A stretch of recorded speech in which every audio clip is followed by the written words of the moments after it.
I'm Morgan Motzinger, and I'm highly allergic to surface conversations. So let's dig deep. Together, we'll explore creating meaningful habits, deepening our relationships, and cultivating more hope for a better inner and outer life. This is the PS We Expire podcast. I'm so glad you're here. Overfunctioning and underfunctioning is a dynamic. And overfunctioning really speaks to kind of the emotional and mental labor that somebody is carrying in the relationship to keep that relationship going, right? So they are doing the bulk of the relationship work. And conversely, then the underfunctioning partner is not carrying the load. They are not really focusing on the relationship. They're not putting the effort and the energy into keeping this relationship functional and healthy. The overfunctioning partner is doing nearly all of that work on their own and trying to hold this relationship together with their own hands without the help of their underfunctioning partner. So when we're talking about like overfunctioning and underfunctioning, are you talking specifically about like a equitable relationship where we're both tackling certain tasks in the home or financially, or Right. is this specifically talking about emotionally?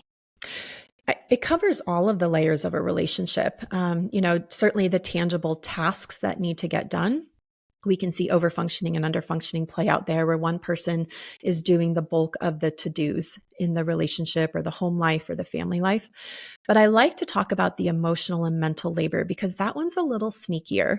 It's not one that you can see, but you can feel it when you're in it. When you are the overfunctioning woman in a love relationship, you feel the inequality of how often you are thinking about the relationship and they're not. How often you're keeping your finger on the pulse of how well things are going or not going while they're not thinking about it. How much work you're putting into trying to deepen this relationship or reconnect this relationship, and they're not. So it does span a lot of levels of functioning, but I really focus on that emotional component because that one hurts a lot. And because you can't see it, a lot of people outside of your relationship wouldn't even know that that's happening. So it's a very painful place that a lot of people don't talk about. And I like to put words to that so that women who are in this dynamic can start to see themselves in what I'm writing and can start to see the really sneaky nature of overfunctioning in their love relationship. What are some very like practical or tangible examples of overfunctioning in the relationship? I mean, you gave a couple of Mm-hmm. guideposts as you're Mm-hmm. talking about one person keeping the finger on the pulse of the Yeah. relationship. I think that's a really lovely way to frame that. But what are Mm-hmm. some of like the tangible things that Yeah. if you were to be able to be like a fly on the wall in the Right. relationship, what are some things that you would be able to observe? Yeah. So one of them is being really overly focused on your partner, their comfort level, their emotional regulation, their well-being, their happiness. So you might see the overfunctioning woman doing a lot of questions. Are you okay? Is everything all right? Are you upset? Do you need anything? Just really kind of orbiting around her partner and being pretty consumed with how happy they are. It might also look like trying to make them feel better if their partner gets upset or gets frustrated or is in a grumpy mood or seems to be unhappy for some reason. The overfunctioning woman might go into overdrive trying to make them feel better. Maybe she offers to do something for them or tries to talk to them about it, or tries to get everybody else to be quiet or be nice or be good, tells the kids to act a certain way, doing the emotional regulation work for her partner. Over focusing can also be really paying attention to what do they need at the expense of paying attention to what do you need, right? So you might prioritize their needs and their preferences over your own. And certainly when we're in a love relationship, it's okay to do that at times. But when we are over functioning, that is our dominant go-to. We are prioritizing our partner time and time and time again at the expense of ourselves and it's not being met with reciprocity. So that's the other piece of this is you're giving, giving, giving and orbiting around your partner. They're not doing the same in return. They are sitting back and letting you orbit around them and not really returning the favor, if you will. Hmm. Are there some personality types that may struggle with this more than others? Because What, it almost sounds mhm, to me like it's almost like a hypervigilance that's mhm. apparent in the relationship. Certainly. Yeah. So I think there are certain traits that we can see. A higher level of empathy can certainly contribute to overfunctioning. And empathy means that you have the ability to feel what somebody else might be feeling, to imagine what that might feel like for them. And you can almost feel as if it's your own. So when there's a high level of empathy, it's very natural then to be thinking about your partner and what might they be feeling, what might they be needing. It's almost like you don't really have to think about it. You just naturally know what they're feeling or what they're needing, or at least you think you do, right? So you have this natural inclination to then step in and do for them to the point where you're doing for them things that they really should be doing for themselves. So I do see a high level of empathy in a lot of the overfunctioning women that I work with. You mentioned the word hypervigilance, which is a really good one. And I think for a lot of overfunctioning women, they have a partner pleasing tendency that is rooted in earlier life experiences that are parent pleasing. So if you grew up in an environment where you felt a lot of pressure for one reason or another to please your parent, to keep them happy. If you felt like you had to be the good girl to keep the peace in the family home, or if you felt like you had to be needless or voiceless to keep the peace, or if you felt like you shouldn't be an inconvenience or you shouldn't disappoint your parent, then that can really set the stage for what I call parent pleasing, and you get so focused on just trying to keep them happy that you don't really get to be the naturally selfish child you're supposed to be, where you ask yourself the question, what do I want? What's in it for me? What feels good for me? So, what happens if that wound doesn't get healed? We naturally transfer that right over into our adult love relationship. We do with our partner what we did with our parent, and we become a partner pleaser. And we do the same thing where we orbit around them. What do we need to do to keep them happy? What are they feeling? What are they needing? What do I need to do to be a good partner and not inconvenience them or disappoint them or burden them with my feelings or my needs? And we get really good at not taking up space in the relationship. And the underfunctioning partner lets us. Hmm. Mhm. The one of the things that I think is really um, perhaps it's two sides of the same coin is how do we not fall into the trap of comparing? Like I could really easily be like, I loaded the dishwasher 7 times this week and Right. you only loaded it 6, or like I'm the one who is bringing up these hard conversations, or I'm the one who's Yeah. asking things about our financial future or whatever. And so it can be really difficult to kind of navigate what is actually happening versus what feels like is happening if we're Yeah. constantly focusing on I wouldn't even say like the negative, but we're it's almost like it turns a spotlight on the places where we feel like we're Mhm. doing more than we should be doing, or we're pulling the weight in this way. And so like how do we kind of like navigate that dance between being able to see what's actually happening and Right. also then addressing how we feel about what's happening, if that question makes sense. It does. Yeah, it's tricky. And I think the solution here is that we need to be able to notice that we are having a feeling of discrepancy or inequity, even if it's about something like loading the dishwasher. Mm. And as a couples therapist, I know that when a couple is talking about who's loaded the dishwasher a certain number of times, that's not really what the issue is about, but that's how the issue comes up in the relationship. The deeper issue is one person's feeling like they're carrying a lot more than the other. And so that's what has to get talked about. In a healthy, functioning relationship, one person, the overfunctioning person, can notice that they feel like they're doing a lot more than their fair share, and they feel safe enough to go to their partner. When I say safe, I mean emotionally safe, to go to their partner and say, hey, I'm noticing that I'm having these feelings. It feels to me like I'm doing a lot more, and that's not feeling good. And what we deserve in return is our partner to say, okay, help me understand that. Tell me what your experience has been. Where do you feel like you're carrying a lot more of the load? What do you need from me? Here's my experience of how that's been going, but let's adjust it so that it can feel better for you.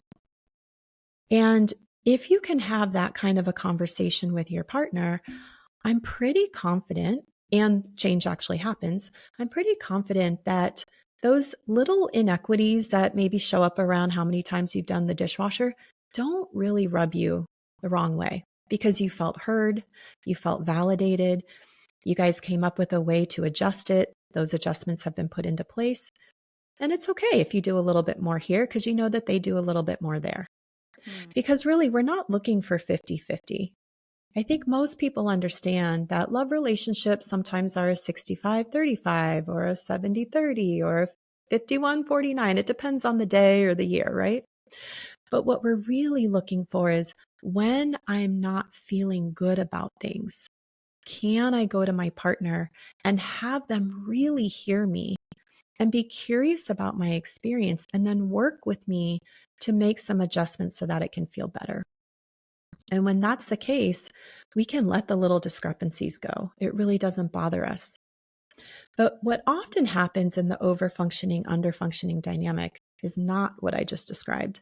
Often what happens is she notices not only is she unloading the dishwasher a lot more, she's doing the laundry, she's doing the weekend chores, she's booking the therapy sessions for the two of them.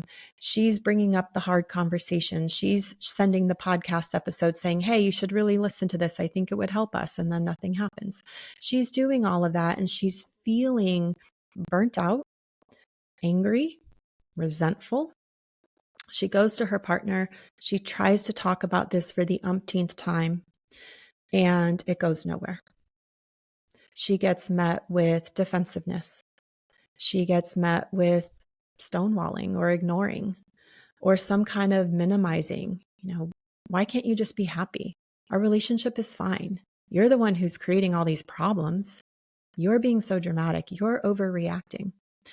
And so she basically hits this wall that leaves her feeling like her experience in this relationship and how she's feeling about things really doesn't matter to her partner. And when we feel like our experience doesn't matter to our partner, we naturally feel like we don't matter to our partner.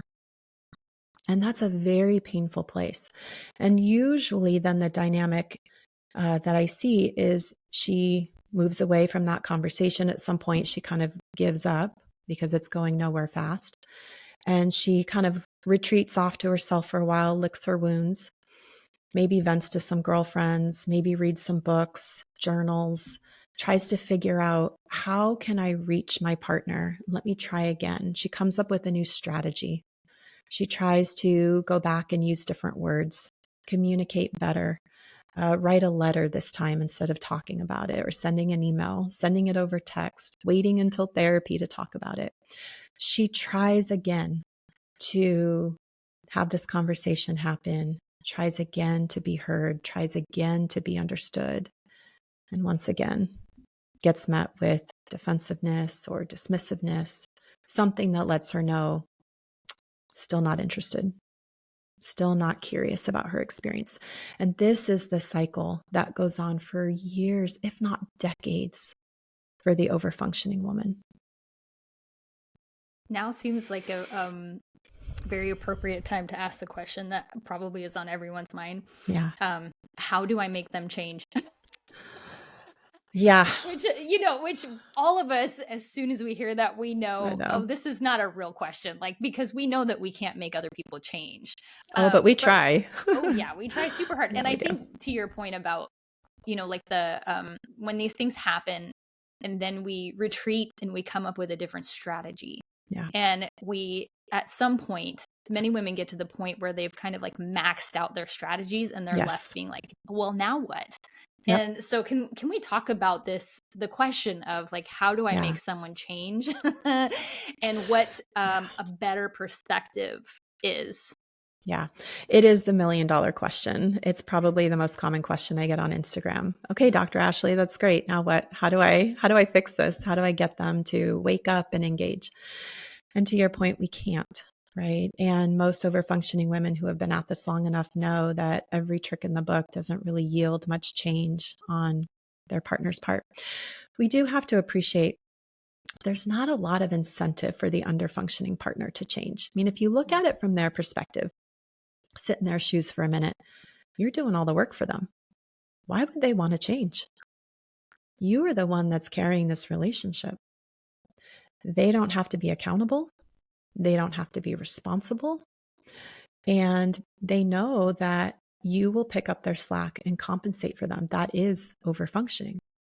So there's not a ton of incentive while you're in this dynamic for them to change. There's a lot of incentive for you for them to change because you're tired and that love is really fading.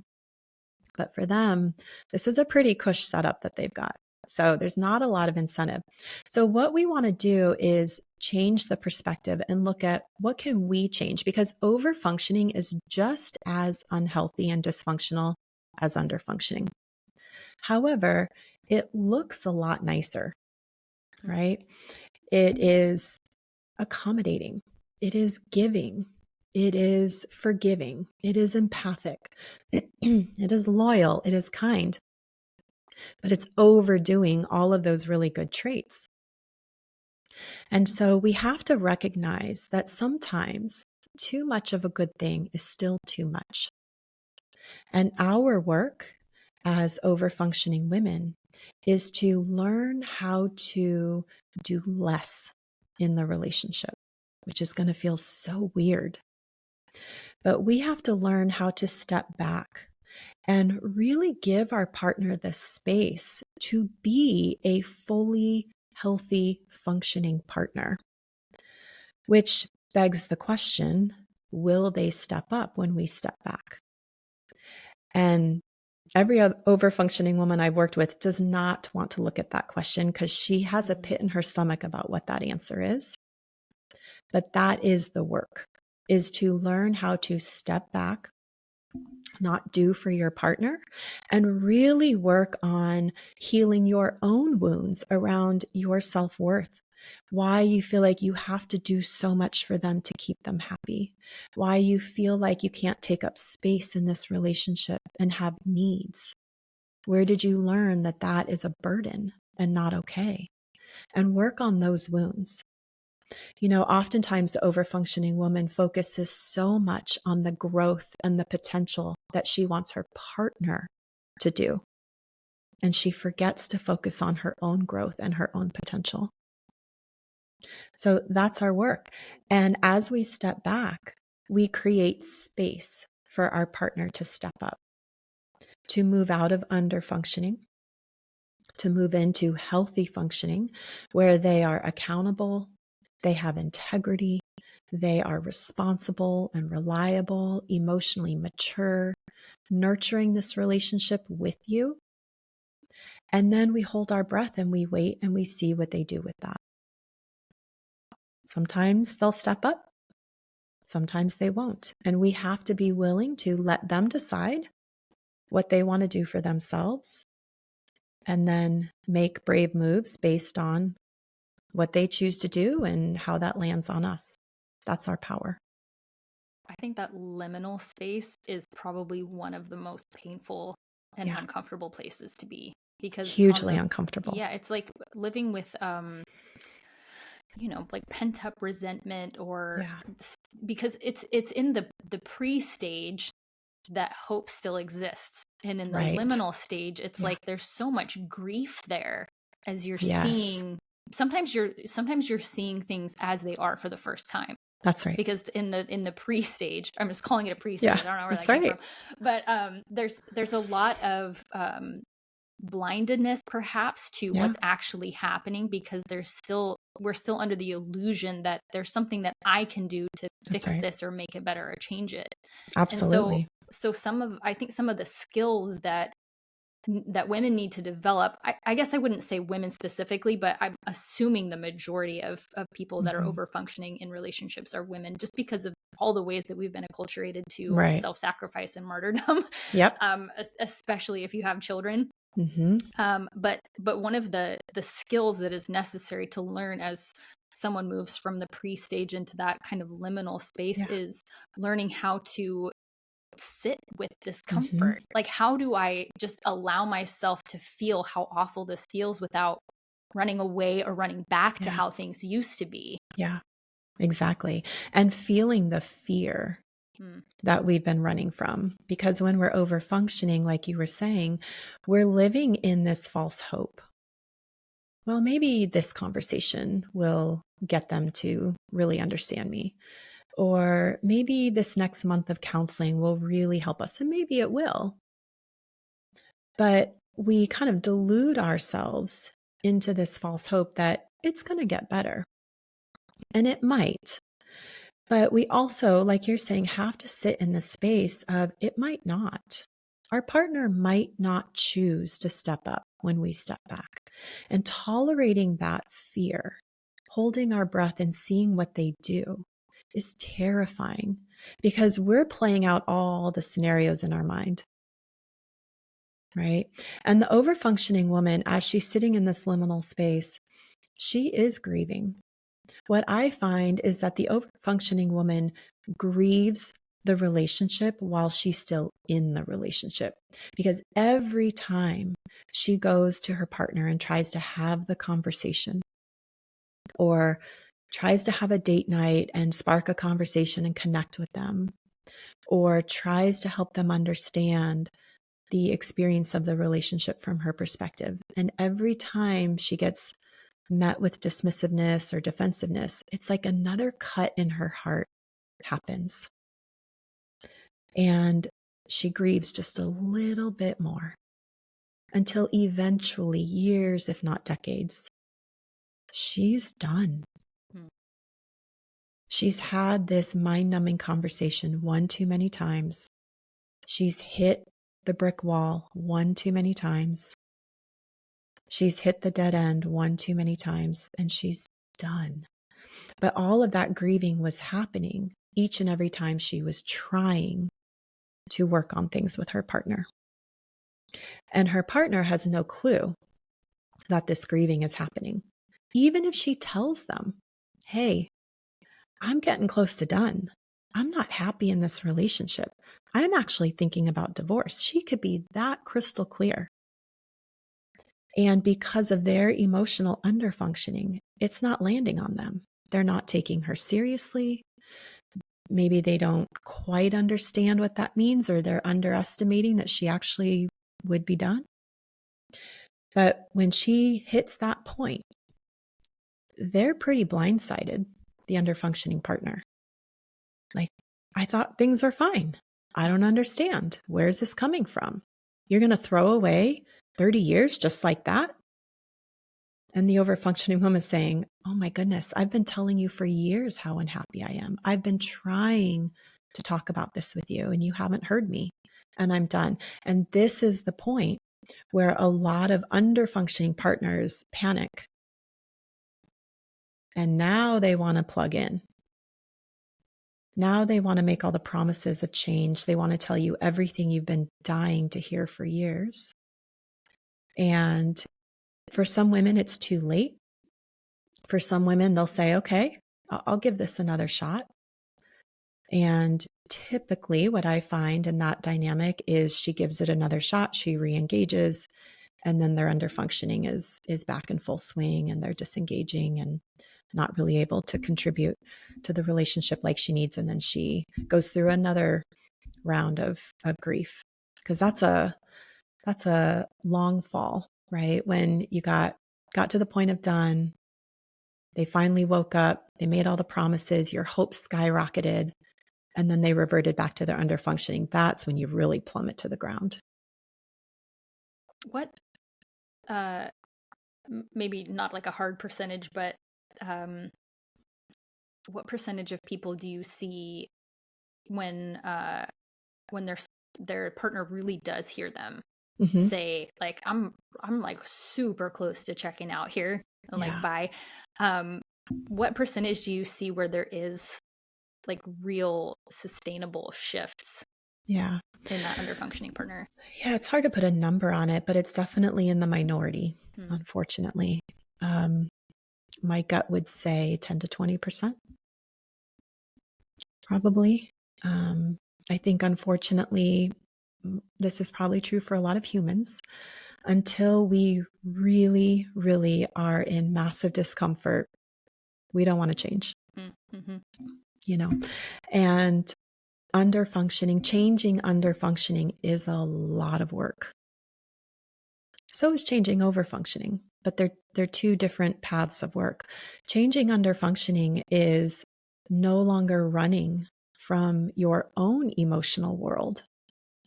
And this is the work that underfunctioning partners have to do. And until they absolutely have to, and usually what I find is they're kind of forced into singlehood, if you will, because their overfunctioning partner has left. And they're looking around like, okay, now I really have to do something. And the tragedy there is the overfunctioning woman tried and tried and tried to get them to engage without having to go through the end of the relationship. But sometimes that's just human nature. Hmm. I think that makes perfect sense when we're studying things like motivation, Yeah. that really it isn't until we've decided enough is Yeah. enough on both sides Right. of On both things. You sides. know, like we can see this time and time again with I don't know, like I was watching a reel for a man who he said he struggled with being overweight his entire life. Mhm. And he said, and I'm not going to do that anymore. Like something clicked Yeah. for him. And I think Right. that's true in any realm of our lives. It really is like some type of internal shift that Yeah. is undeniable, Yeah. that things really do shift. And it is unfortunate Yeah. that sometimes it takes that type of awakening where they say, oh, like you're serious, like this is actually Mhm. really happening, Yeah. for them to understand everything that they're about to lose. Right. I am really curious about um, what the difference between the overfunctioning partner stepping back Mhm. versus quiet quitting. Mm. That's a great question. No one's ever asked that. What is the difference? Well, I think the difference is in your intention. Quiet quitting, the intention there is I'm done. I'm backing away from this. That's my understanding of quiet quitting. It's kind of like I've decided I'm done with this, and now I'm going to quietly back away. Hmm. Whereas stepping back can be very relationship preserving. The intention for most overfunctioning women, I mean, overfunctioning women don't want to end the relationship. You know, we're working really, really hard to keep this together. So stepping back is really surrendering to the reality that overfunctioning is getting you nowhere fast. It's an illusion. Overfunctioning has you thinking that just a little bit more will make everything better. Or that if Hmm. you can just do one more thing a certain Mhm. way, one more conversation, then everything will get fixed. So that's the illusion of overfunctioning. And really, what we have to learn is that more is not the answer. So stepping back is very intentional, and it is relationship enhancing if it can be paired with the underfunctioning partner saying, okay, I see the space that I have here. I see the opportunity that I have here to step up. And now I'm going to do that. So that's the difference I see in terms of quiet quitting versus stepping back. And the hard part is, and we have to wait and see what our partner chooses to do with that. Hmm. How would you say that the stepping back needs to be explicit? Yeah, a lot of people ask that. I think it can go either way. I think the overfunctioning woman often experiences conversations as being pretty pointless. So Hmm. she can tell her partner this, that, and the other, and it doesn't really seem to move the needle.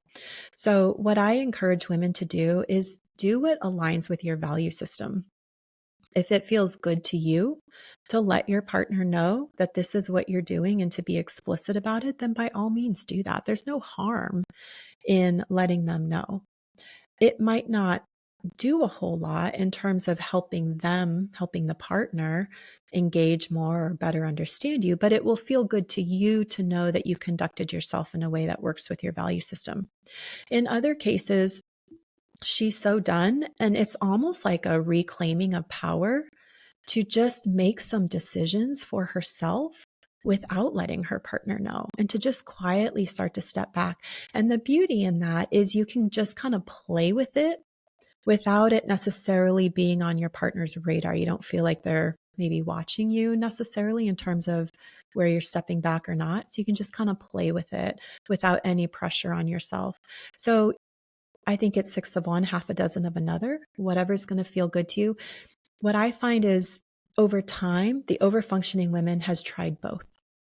In some cases, or in some moments, she has told her partner, hey, I'm not going to do this thing for you anymore. Let's take packing, for example. That's a common one.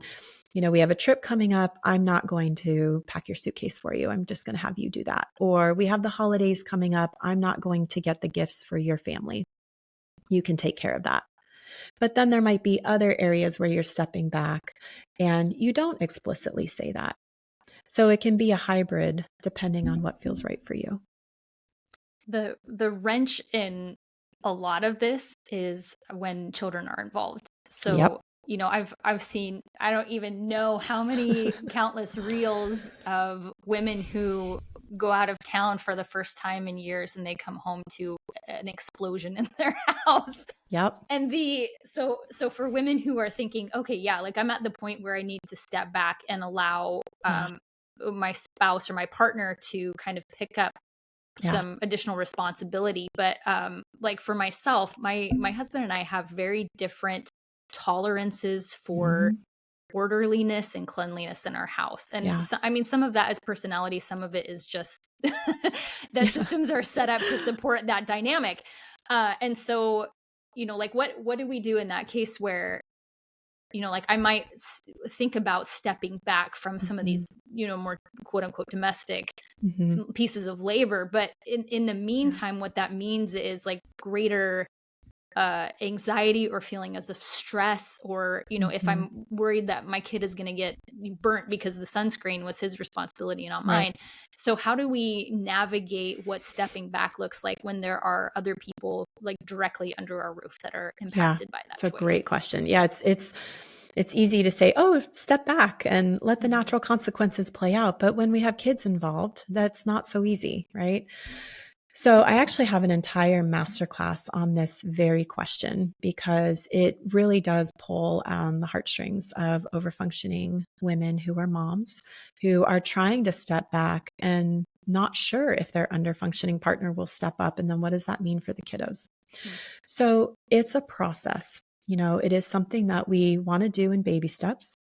So what I encourage women to do is step back in areas, and these can be very, very small areas, but step back in areas where the natural consequence will primarily fall on your partner. And let your nervous system adjust to that. Get comfortable with that. And then step back a little bit more in areas where there will be a natural consequence that maybe falls on you a bit, but it won't affect the kids, and get used to that. Then you've got to step back in ways that it might affect the kids, but now we're going to prioritize what will be the effects on the kids. So first of all, we want to make sure that our kids are always safe. We never want to compromise their safety, but we are assessing, all right, if I just step back and let my partner kind of handle this, how they're going to handle this, and the natural consequences are X, Y, and Z, will my kids still be okay? And that's a hard one because we don't want our children to experience any kind of hardship or suffering or discomfort, unnecessary stress. But we have to weigh that with the stepping back process and to get this relationship recalibrated to a level of healthy functioning if our partner chooses to join us in that. So we are assessing, what natural consequences can we let play out that, it might be a little stressful on the kids, but they're going to be okay. When the kids are younger, I understand more of the hypervigilance. The kids are so dependent on us, of course. But as the kids get older, as they move into their elementary and middle school years, they need us less in a hands-on way and more in an emotional, psychological way.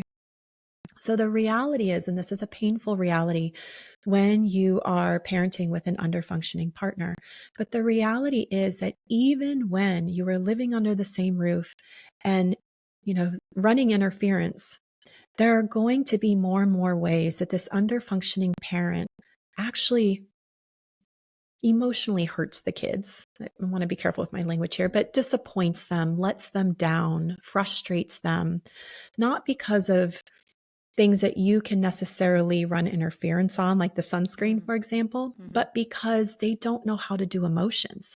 They don't know how to connect with their child. They don't know how to have deeper conversations or maybe show an interest in their child's life and let things be about the child and their life. Underfunctioning partners tend to be quite selfish, self-absorbed, pretty entitled, and emotionally immature. So at some point, it's almost like they're the same age as their child if we look at them emotionally and psychologically. So they're not really able to continue to be a great guide or mentor for the kids. And this is the aspect of underfunctioning that you can't protect the kids from. Even when you are remembering the sunscreen or making sure that dinners are in the freezer while you're gone for the weekend, you can't run interference on the emotional frustrations and disappointments that the kids will experience. So our parenting in this dynamic has to shift from running interference and more into helping our children make sense out of what they're feeling because of this experience. Helping them put words to what they're experiencing, what they're feeling, what they're thinking about it. And we can do that in a really respectful way that never throws their other parent under the bus. We don't ever want to do that. It is still their other parent. They love their other parent. They have a right to love their other parent and talk about feeling frustrated or disappointed because of a recent incident. And it's our job to hold space for them to be able to talk about that and make sense out of that. In some cases, then we encourage the child to go back to their other parent and try to have healthy communication about that. Unfortunately, part of the nature of underfunctioning is they're not able to receive that communication. So that conversation may not go very well, but it's still important for the child to learn that skill. As kids get older, they move into teenage years and young adulthood, and they're still dealing with their parents underfunctioning. We might start to teach them strategies for how to sidestep some of that or disengage from some of that, to not rely on that parent as much because that's just kind of a setup for disappointment or frustration. So our interventions have to evolve as our children get older and experience the underfunctioning in different ways and are impacted by it in different ways. Immediately what I thought about was like the woman who, not that I'm speaking from personal experience, yes, I totally am, who sees something and thinks it's faster, better, easier for me to do it myself than to have to either go back and fix it or like micromanage how it's getting done. And I think one of the skills that the overfunctioning person needs to develop is letting things not be done perfectly the way that you would do them. So, ease up on some of, maybe the parts of yourself that need things to be perfect or to be in control of things, but also to, and this one's really difficult for me with my children, with my partner, with my friends, is to not jump to rescue them from their discomfort. Yes. This one is so hard for me. So hard. Why is this so hard? Help me, fix me. Well, because you're probably very empathic. You don't want to see your loved ones uncomfortable. And you probably have a very intuitive sense of what it would take to make things better. It's super easy and natural for you to do that. Right. And that's what I thought of, like when we're in a position, if we see our child engaging with the underfunctioning partner, and if instead of like intervening to stop that, because this is on a more meta conversation, this is one of the most challenging things I think about parenting. Yeah. Is letting our children do things in a safe container that are Yes. inherently unsafe, if Yeah, that makes sense. it So, does. when they're toddlers, it's like you said, it's much more easy to Mhm. notice this, because it's when they're playing on the playground and you are Yeah, forcing yourself to hold still instead of running that's to right. make sure that they don't tumble down that one step. It's Exactly. that type of thing where you're letting children learn through their own Mhm. experience how things feel to them. And this can be something that is really difficult for the underfunction or overfunctioning partner when they're used to these types of conversations that are invalidating. Yeah. They don't want to see their kid also No, navigate that same pain of not being heard or validated by the underfunctioning that's partner. right. That's right. Absolutely. And, on two levels, we have to let the underfunctioning partner be responsible for the relationship that they create with their children, Mm. even if it's not the one we would create. And to your point, we also have to let the child experience the natural relationship that they are creating with their underfunctioning parent based on that underfunctioning dynamic, and be on the sideline as a guide to monitor for safety, but also to then kind of be there when they're done with the interaction, if you will, to then help them organize what they're feeling based on what happened. The greatest gift we can give our children in this context is helping them understand their internal world. So if their underfunctioning parent lets them down or disappoints them, we want to help them put words to that and make sense out of that feeling, right? So that they become adults who know what's going on inside of themselves. So much of underfunctioning is, I don't know what's going on inside of me, and I don't really want to look at it, right? Overfunctioning, we do know a lot of what's going on inside of us, but we've been so conditioned to set that aside and focus so much on the person who maybe doesn't know what's going on inside of them, right? That partner pleasing. So we want to break that cycle with our children and really help them get to know their internal emotional world. And we do that by helping them talk about it, put words to it. Again, without throwing their parent under the bus. This isn't about bad mouthing their parent by any means, but it's just about helping the child understand what they're feeling. And that is kind of the natural consequence, if you will, of their parent's choice to underfunction in that relationship. That is a perfect segue into my next question, Great. which is, what contributes to someone becoming an underfunctioning partner? What are some of the dynamics potentially? I mean, obviously in childhood, because Mm-hmm. so much of Yeah. the kind of like the MO that we navigate with Mm-hmm. through a lot of our early adulthood, and for many people maybe throughout their lives, is Yeah. the conditioning that has been laid down in early Mm-hmm. childhood. So what are some of the things that contribute to someone being an underfunctioning partner? And as parents, Mm-hmm. what types of things would you recommend we do with our children to make sure that they're not kind of following in that path of becoming an underfunctioning adult? Yeah. So the first 10 years of our life are really, really, really foundational in terms of the attachment style that we create.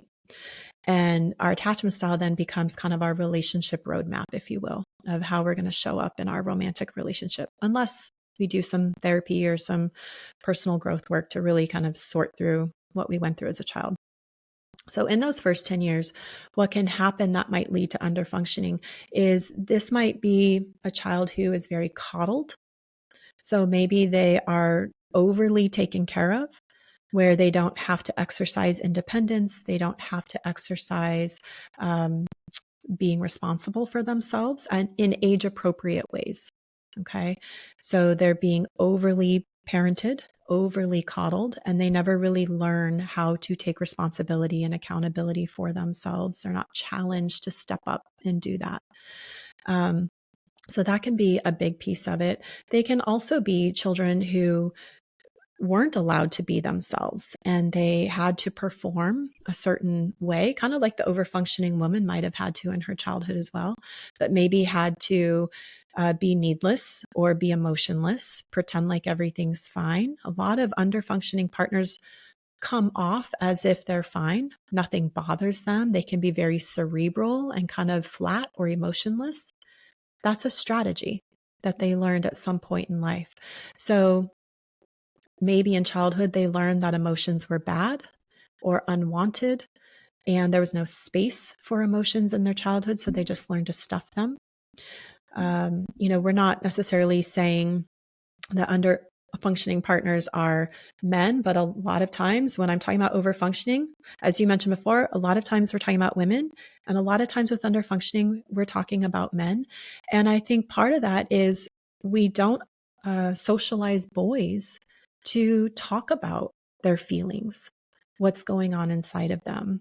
We have research that shows that parents talk significantly less with their boys, like just actual verbalization of anything. We talk significantly less to boys and sons than we do to girls and daughters. So we're not really teaching boys how to connect with their feelings, talk about them, and really focus on relationships, right? So there can certainly be childhood experiences and family dynamics, and then social and cultural factors that can set the stage for underfunctioning. And then they subconsciously attract an overfunctioning partner. Nobody sets out and says, you know what, I'm an underfunctioner and I think I'd really like to find an overfunctioner. And no overfunctioning woman is saying, I'd really like an emotionally immature, irresponsible partner. That sounds great. But that's the subconscious psychology that is playing out, and that is rooted in our childhood experiences. So if you think about them like puzzle pieces, overfunctioning and underfunctioning really fit together quite nicely. They're dysfunctional, but in some ways, they're very functional. And so, the underfunctioning partner says, I've got to find someone who will compensate for the relational work that I don't know how to do, the emotional work that terrifies me. I'll just find someone to try to do it for me. And the overfunctioning woman sets out to find someone who will let her focus on them and try to get her self-worth in making them happy, making them feel good. Ooh. Yeah. And at the beginning, it can feel like a match made in heaven. But over time, as that hope that we talked about before starts to fade with every attempt to have authentic connection, eventually it no longer feels fulfilling. And the overfunctioning woman is confronted with these wounds and these patterns and these relationship strategies that she thought were going to get her the happily ever after, and really is not getting her that at all. I really like how many times you've talked about that so many of these patterns are unconscious, that it's really easy for us to demonize the other person. It's very easy to be like, you're doing this to me on purpose. And sometimes, yes, there is like a Sometimes there is. conscious partnership between, their programming, their wiring, and then also what they're seeing is benefiting them in the relationship. Yeah. But I really liked what you said at the very beginning of this conversation. You said that overfunctioning is just as unhealthy as underfunctioning. And the more we can practice radical self-empathy for participating in our unconscious programming until it became conscious, I really appreciate that the redirection for us to taking some of the suffering is perpetuated by these feelings of this other person is doing it on purpose. Right. Yeah. And what is it about me that they're treating me this way? Right. Yeah. The overfunctioning woman just drowns herself in questions of unworthiness. Why are they doing this to me? What's wrong with me that they're treating me this way? Why can't I get this right with them? Am I crazy? Am I broken? And I think so much of the healing work, what I call self-restoration, is returning the focus to our own healing and realizing that we have wounds too. We, as the overfunctioning women, have our own wounds around self-worth. And this belief, this really deep-seated unconscious or subconscious belief that we have to work really hard and play really small to get some breadcrumb of attention and effort. And it's our work to unwind that and realize, like, no, you don't have to work hard to be seen and be heard and be understood and have your partner be curious about you and want to generously give to you just as you generously give to them. But you have to first believe that you deserve that kind of love before you are in a position to receive that kind of love. You know, the irony here is the overfunctioning woman is so focused on trying to get her partner to treat her better. But the reality is that subconsciously, she's not ready to be treated better. Hmm. She's not ready to receive that kind of treatment because she doesn't feel worthy of it. And when I talk with women about giving and receiving, and I say, you know, it's really important that you become a good receiver, that you let your partner give you attention and put effort into you and be inconvenienced by you sometimes. And the first thing they say is, oh, I would feel so bad. The overfunctioning woman lives in guilt. You know, how many times uh, you're with your girlfriends maybe, and it's your birthday, and they want to sing you happy birthday, and your face is like turning red and you can't stand the attention, right? I mean, that's just kind of a silly example of how uncomfortable we are to just sit there and receive without giving back or returning the favor, or just giving without receiving. So there's wounds to heal around what we believe we can have, what we believe we deserve in our love relationship. And until we heal those wounds, we will reject our partner's efforts. It's curious to me how many of these relationships that 20 years in are falling apart, but at the beginning, was your underfunctioning partner really trying to give a lot more and you weren't able to receive it? It's possible, right? And so there's healing that has to be done there. And that's a deeper self-worth healing that has to happen. But that's where the magic is at. And once she can start to kind of reclaim what she believes she deserves and gets to have in love and in life, then she comes into the relationship dynamic with a whole new energy. And trust me, the partner feels it. She is like, listen, I have standards and you will meet them because that is what I deserve. And if you don't meet them, like, we're going to have some hard conversations and we're going to make some hard decisions. She is like done messing around with this self-doubt and insecurity. And we see what the partner does with that. And, you know, if they choose to not step up or they don't know how to step up and they choose to not find the resources to help them, she has come into a new level of power and self-worth and confidence. And I like to talk about self-respect a lot. She comes into a space of self-respect, and she now knows that as much as she wants this relationship to work, don't get me wrong, we all want these relationships to work out. But if it can't, and if it doesn't, because the other person just can't quite get there, she knows she's going to be okay. And she knows that some way, somehow, she's going to take this newfound power and self-worth, and she's going to rise out of the ashes of this life that she once knew of overfunctioning. And she's going to make something amazing. And that's our healing. Do you think that happens in that kind of liminal space? As you know, because I've obviously, like, it would very widely, depending on the dynamics for that person, depending on their history, but it seems to me that there's a fairly predictable pathway on, like, the heroine's journey, for example, that, you know, I'm reading Martha Beck's The Way of Integrity right now, and it's a great you know, book. and the myth of Dante down into the Inferno and all of that, and there's she uses the metaphor of being in the dark wood. Mm-hmm. And it seems to me that it's really in those spaces where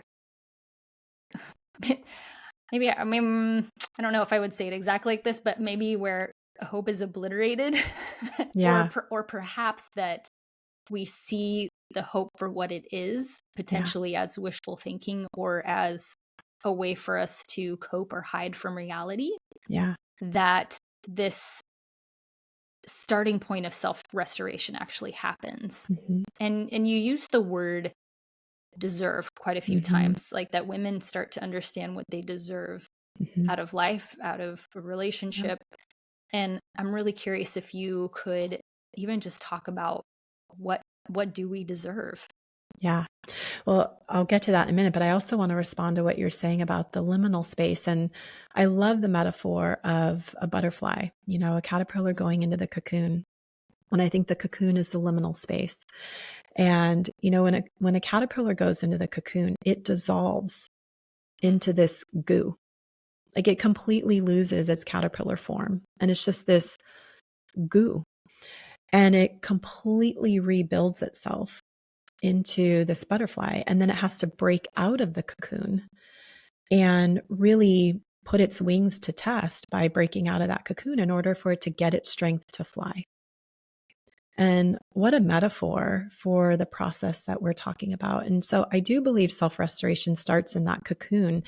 We do have to dissolve into goo, and it really feels that way when you're in it.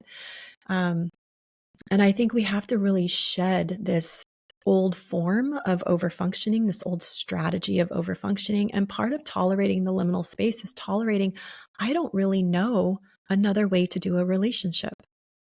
So I'm going to be clumsy and I'm going to just try some different things here. I'm going to try to step back. And when I notice they're grumpy, I'm going to shut my mouth and not ask them 100 times if they're upset. And I'm just going to try that on. I have no idea what that's going to be like, right? Or if I'm watching my partner not get the sunscreen and I'm watching the kids walk out the door and I can see the sunburn happening, I'm going to practice not rushing in and grabbing the sunscreen. So that's part of that liminal space, is just trying on a new way of being in the relationship, being with yourself, and seeing what form that takes for you. And it's in those experiences, I believe, that you create that strength over time and you build a new version of yourself who doesn't feel the need to over focus on your partner or over control some of these scenarios or do their emotional and relationship work for them. Now, what was the other piece I said, the other question is, what do we deserve? Oh, that's right. Oh, what do we deserve? Well, I love to think about overfunctioning as really beautiful qualities that we are overdoing. So if we look at overfunctioning, we're focusing on our partner too much. We are caring about them too much. We are prioritizing them and accommodating them. We are forgiving them. We are understanding them. We're doing all of these beautiful things, but we're doing it too much and it's not being reciprocated. So you deserve to have all of these beautiful things that you offer your partner be reciprocated back to you. So I like to say we deserve the same generous, emotionally mature love that we so freely give, right? Overfunctioning women are givers. We deserve to have a partner who's also a giver, who's not just a taker. We seek emotional connection and depth. We really want to know our partner. We're curious about them. And we want to learn them and study them, even 20 years in, because they're changing. We want to know who they are so that we can show up and love them in ways that are meaningful to them. And guess what? We deserve that too. So we deserve to feel seen. We deserve to feel heard and understood. And I believe most importantly, we deserve to feel emotionally safe in our love relationship.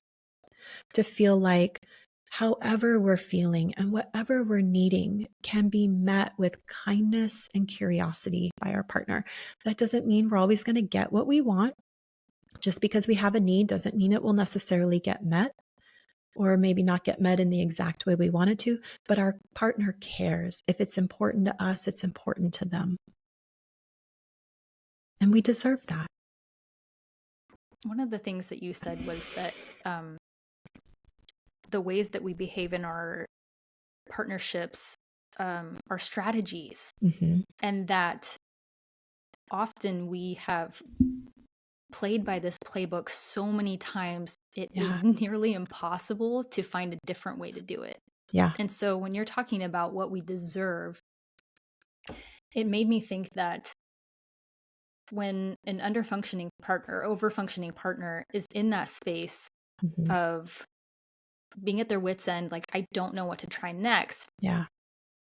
That doesn't mean that reciprocation is not possible just because you've kind of hit that space. What it can be met with in an equitable relationship is someone else saying, let's get curious together and maybe think of some strategies together that we haven't tried yet. Exactly.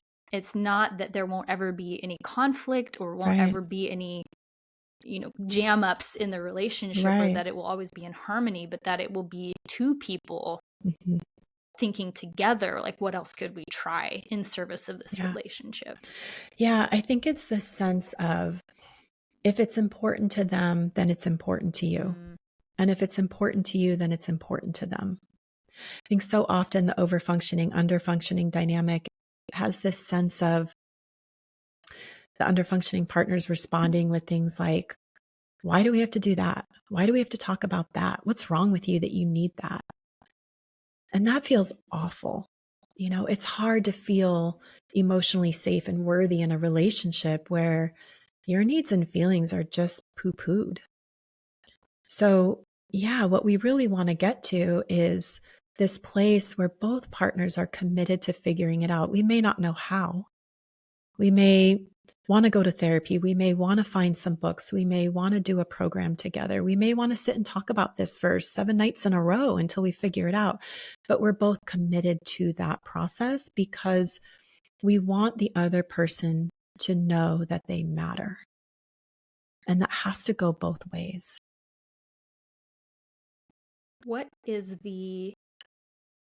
at stake if the overfunctioning partner does not course correct or does not go into this liminal space? What's the risk of staying there? She completely loses herself. Because every time you hit that wall I've talked about and feel dismissed, it's like this little part of you gets shaved down, And I think so often the strategy of overfunctioning is, let me have a little bit less need and a little bit less emotion. And, each time it might not be a significant drop in those needs and feelings, but over time, when you've done that for a couple of decades, you've shaved yourself down to nothing. You don't know who you are anymore. You don't know what you're feeling. When I work with women and we're starting the self-restoration process, and I'll say, well, let's slow this down. Let's look at this scenario you just described. What were you feeling? They can tell me what their partner was feeling, but they look at me like a deer in the headlights. Like, I have no idea. Or I'll ask, well, what is it that you're needing right now? I don't know. So that's the greatest risk, is you lose yourself. And, that leads to suffering. That leads to things like anxiety and depression, autoimmune disorders, all kinds of issues that people can experience when they just feel like they are a shell of a human. So this work it's necessary. And self-restoration is about coming back home to yourself, where you know what's going on inside for you. You know what you're feeling, what you're thinking, what you're needing, what you're experiencing. And you unapologetically require that your relationships are just as generous to you as you are to them. It's about knowing that you deserve to take up space and that you deserve to be the focus of their effort and attention at times. But it's also knowing that you deserve to be the focus of your own effort and attention a lot of the time. And no, that's not selfish. I really like that.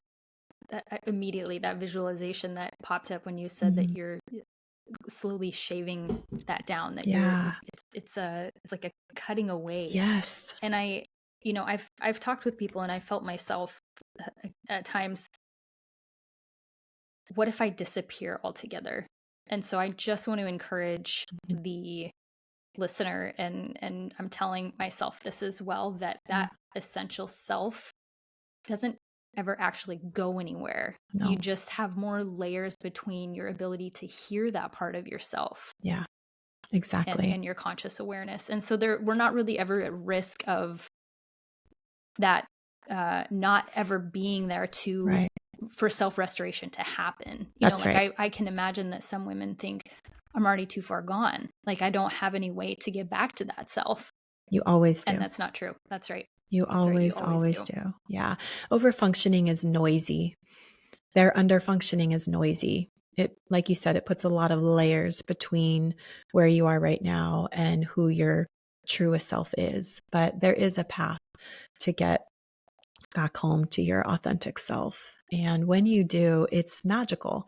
It's interesting. One of the fears that I hear a lot of women say is, I'm afraid to get to know myself. What if I don't like her? Or what if she doesn't like this relationship? And I say, well, first of all, I guarantee you will like her because she's you. And when you are dialed into your authentic self, you can't help but love yourself. I mean, it's really amazing. But yeah, maybe she won't feel like a good match for this relationship or this job or this city or whatever layers of your life, you're feeling into. But part of self-restoration is being brave enough to face those and realize that keeping yourself in spaces that don't fit with your authentic self is only going to hurt you in the long run and create a lot of pain and suffering. So it takes a lot of courage to look at those things, but it also creates a lot of pure joy when you manufacture a life for yourself that's totally aligned with who you are authentically. I like to remember too that telling the truth and being able to look at these places in our life where we're like, this isn't how I thought it would be, and I don't like this, at first does not require anything to change. That's right. It's just an internal re-navigation it's like a returning back to how you really feel about it. Right. And I think that is a huge relief too, because I think there are many people who hesitate going into any kind of like personal development or into any level of what might seem like spirituality or inner work, because they think this is going to completely blow up my life and that I'm going to have to change so many things so quickly. Yeah. And the beauty of it all is that when we do this work, the change then feels so natural. Not that it's easy, but it's like a no-brainer. Like I can't not change this thing because I see that I can't ever be separated from myself again in the way, because it's so painful. That's right. And I like, I like that the metaphor of the layering that we learn through our conditioning and through our experiences. It's almost like putting on layers of like earmuffs. And it's like the thicker it gets, the more muffled the sound is. And it's like this, I just keep thinking about like, how do we listen to that capital S self? And so much of it is like just taking off those layers of all the conditioning and all the things that we think it's supposed to be a certain way, or those worries that we have about not liking the self that ends up shining through eventually when we pull those layers off. But I'm totally with you on that when that happens, the relief and the joy and the like, it feels like a new lease on life. It's unmatched. It is. It's so ecstatic to be back in touch with yourself, who you've been all along. Yeah. And it's really hard to, I think, it's really hard to trust that when you're still in the muck Mm, and you're still in the liminal space, which is why I love podcasts like this, because you and I can maybe hold the lantern a little bit and be a guiding light for women who are just maybe one or two steps behind, right? Who are not sure, who are really, really scared, who their legs feel a little shaky as they take these next steps. And we can hold the lantern and say, no, no, no, we promise that, there is a space that feels ecstatic. But you don't know that till you get there. You just, mm, it is kind of a faith in yourself and a faith in others who are a few steps ahead, that you will get there. And I so appreciate what you said about the value and power of awareness without having to make observable change. We put mm, so much pressure on ourselves to make decisions or make these big changes that are obvious in life.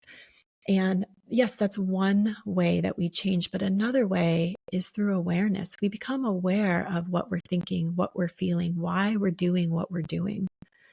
And that in and of itself is huge. And we can quietly then play with possibilities inside of ourselves and try on, well, I could do this.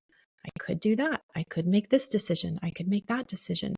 And we stay there as long as we want to, as long as we mm, need to, until one day you just know what the next decision is for you, whatever that could be about anything. And then, like you said, it feels right. And it might still feel scary and it might still feel hard, but there's a backing to it mm. that has this confidence and this power and this energy that says, let's go. I don't know exactly how I'm going to do it, but I'm going to figure it out. It's a great feeling. It's like at that point you've put in the reps to be able to do the Yeah, to the that's do right. the heavier lifting. Can you Yeah. talk about your some of your personal journey into self-restoration? Yeah. Yeah, I was married for 2 decades and found myself in the overfunctioning, underfunctioning dynamic. And, I'm a therapist and I work with couples, I work with relationships day in and day out. And I still found myself in this dynamic at home. And I spent years and years and years as the overfunctioning partner, really trying everything possible to turn this around. I probably tried every strategy at least 100 times and hit the brick wall most of those times. Um, and so through my own personal growth work, I realized, oh, the answer here isn't to keep trying to get them to change. The answer is to work on me. And what am I believing about myself that keeps me going back into a dynamic where I am not being treated the way I want to be treated? And so I started doing that deeper work for quite a while and, slowly started raising my standards, using my voice, stepping back, letting things fall through the cracks, letting natural consequences played out while having a child at home. So, I understand that dynamic of being a parent and trying to balance stepping back and still shielding your child from this as much as possible. Um, and unfortunately, my experience of the relationship dynamic was that they did not choose to really step up in the ways that this relationship needed. Some boundaries got crossed in ways that I could not go back with any level of self-respect. And so decided that that relationship needed to be done. And, that was gut wrenching. It was that relationship spanned my entire adulthood. We met at 18. And so talk about dissolving into goo and having to completely rebuild from the bottom up. I really had to look in the mirror and decide, who do I want to be on my own 2 feet, and what do I stand for? What do I believe in? How do I want to show up in this world? How do I want to love myself? How do I want to take care of myself? And I started treating myself the way that I wanted to be treated in a relationship. Because I had to learn how to receive and really take good care of myself. And then I started practicing when I like to tell the story of when I would fly and I had my overhead bag up top, and the gentleman in front of me would say, "Oh, let me get that for you." In the past, I'd say, "Oh, no, it's fine. I can get it." I would say, "Okay, thank you." And I would just let them help me. Or if someone's at a store, "Can I help you get something?" "Yes, that'd be great. Thank you." So I just worked on receiving more and more and treating myself so well so that I would be ready and require healthy, functioning love. Did you get it? I did. Awesome. I was like, what's the next That's the chapter? cliffhanger. Yeah, that's the next chapter. Go back for Yeah, part two. Oh exactly. man. Yeah. I got chills Mm, when you talked about when the focus shifted to understanding that the thing that needed to change was you. yeah. And I think that so many of us can swirl in this place Mhm. of, how do I make everything out here okay? How do I Yeah. make everything out here be safe and what I need it to be and predictable? And I think that probably is one of the components to huge personal transformation is when we really do shift into that space of like, okay, what things Mhm. do I actually have any semblance of control over? And I Yeah. love this. I can't remember who this quote was by, but they said, if change is so easy, then why don't you do it? Right. And it's, it really So true. does bring to the forefront this weird belief that we have that we could change other people, when Yeah. I could look at myself and be like, oh, here's like 3 terrible habits that I've been trying to change for Yeah. years and I can't seem to get a grasp on it. Yeah. And as soon as we shift the focus then from other people to ourselves, and I think really the big message that it boils down to is learning how to be resourced enough in your inner person that you can Mhm. deal with whatever happens externally, and you know that Exactly. you'll be okay. Yeah. So I don't have to Exactly. have somebody else behave in a particular way for me to like still want to be in my life. Yeah. Exactly. And I think a lot of the that growth work with overfunctioning is not going into self-doubt. So when your underfunctioning partner hurls dismissiveness and blame and accusations and sometimes just flat out gaslighting, you know, not spinning into that swirl of self-doubt and questioning yourself. I really had to learn how to anchor into what I was perceiving and experiencing and give that credibility, even if my partner didn't, Hmm. Mm-hmm. and have my Hmm. own back, even when they didn't, and believe in myself, even when they didn't. And that is hard to do. But that was a lot of my work while inside of the relationship. We would have the conversations. I would receive the accusations or the minimizing. And I had to learn how to sit up straight and say, no, that's not right for me. That's not my experience. That might be your experience, and I can hold space for that. There is no truth here other than your experience and my experience. But I started to demand that there be space in this relationship for my experience and my feelings. And I wasn't going to apologize and question myself just because they didn't want to see it or understand it. That was huge. And that was a big turning point in starting to change the dynamic. Didn't necessarily mean that they were going to change their side of the street, but as I started to stand up for myself more and use my voice and not back down and take up more of that space, by default, the dynamic had to change. And they were either going to keep pace with that or not. And in my case, they didn't. Yeah, but that was huge. The the willingness to be misunderstood. Oh, Oh yeah. my gosh, like Yeah. that one's Cringy. so hard. It's So so hard. hard. Especially Anybody when, who's oh, go ahead. no, I was going to say, especially when it's your partner. Yeah. It's one thing to let the neighbor or the coworker thinks something about you, but this is the person that's supposed to be your emotional safe haven in the world. So we're hardwired to want them to understand us and approve of us and think positively of us. And it hurts deeply when they choose to misunderstand us. And that's where we get into overfunctioning and over-explaining and trying again and telling them another way. But the reality is, if somebody doesn't want to understand you, it doesn't matter how many times and how many fancy ways you say it. They have to want to understand you. And that's what we deserve.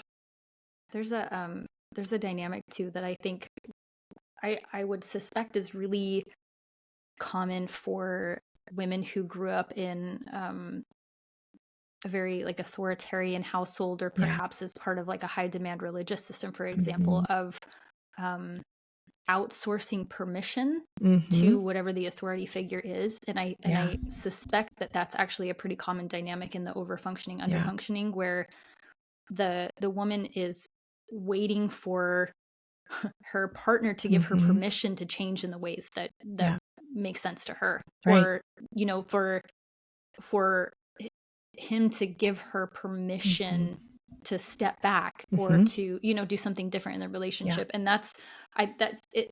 I would guess that that's a really important part of the self-restoration too, is reclaiming the autonomy that you can trust yourself and your own authority to say, this is what is right for me. And like you said, in conversations with your former partner, about being able to stand in the space of saying, yes, like that's your experience, and it's not any less true or less valid than my experience. That's right. That's right. Yeah, absolutely. That's what we deserve, to know that our experience matters too. We're not saying that our experience is the only experience or the truth or the right one. We're just saying it's just as equally valid as our partners.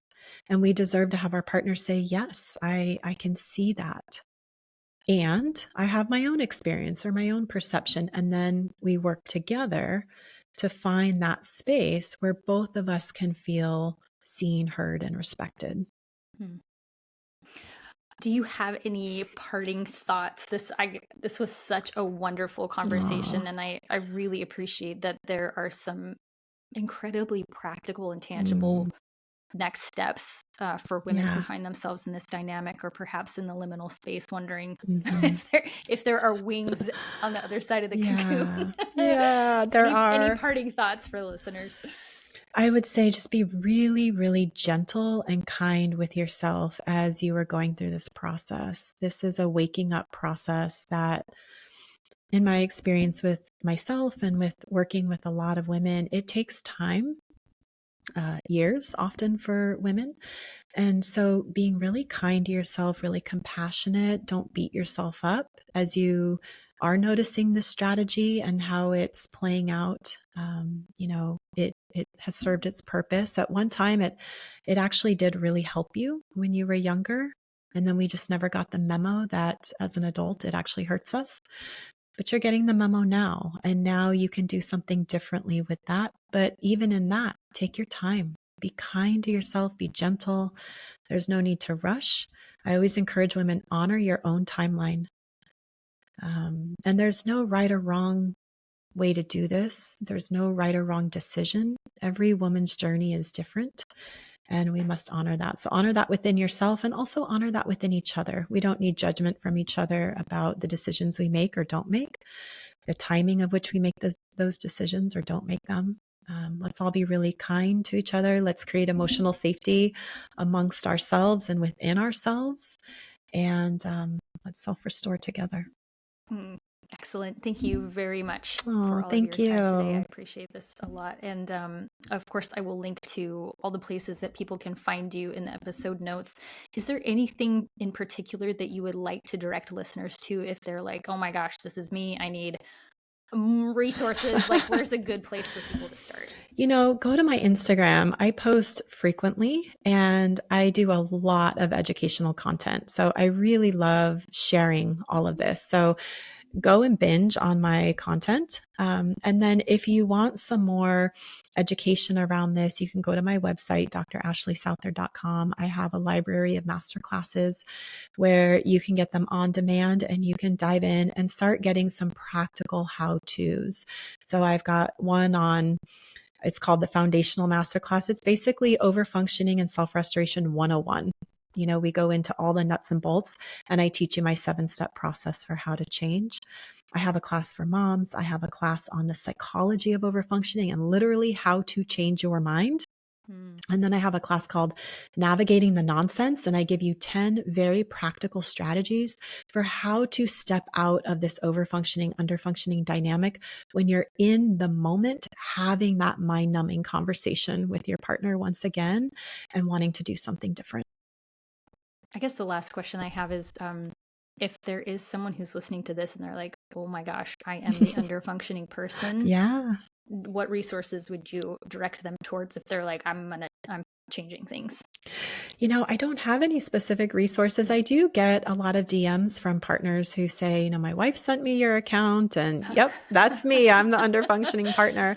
And, you know, I say this with love and respect, but really part of the work is hustling to find the resources that are going to speak to you. So as an underfunctioning partner, you know, where do you want to begin? Do you want to start with a therapist or a coach? Do you want to find there are some wonderful accounts on Instagram of men who are teaching men how to be emotionally mature partners. So seek those resources out. But this is such a personal journey that, you know, they've got to figure out what's going to work for them and not have their overfunctioning partner spoon feed those resources to them. That's part of the work, is to find it. So what a fantastic answer. Thank you for that. For all the listeners, again, all the links and everything, everything will be in the episode notes. And before we go, P.S.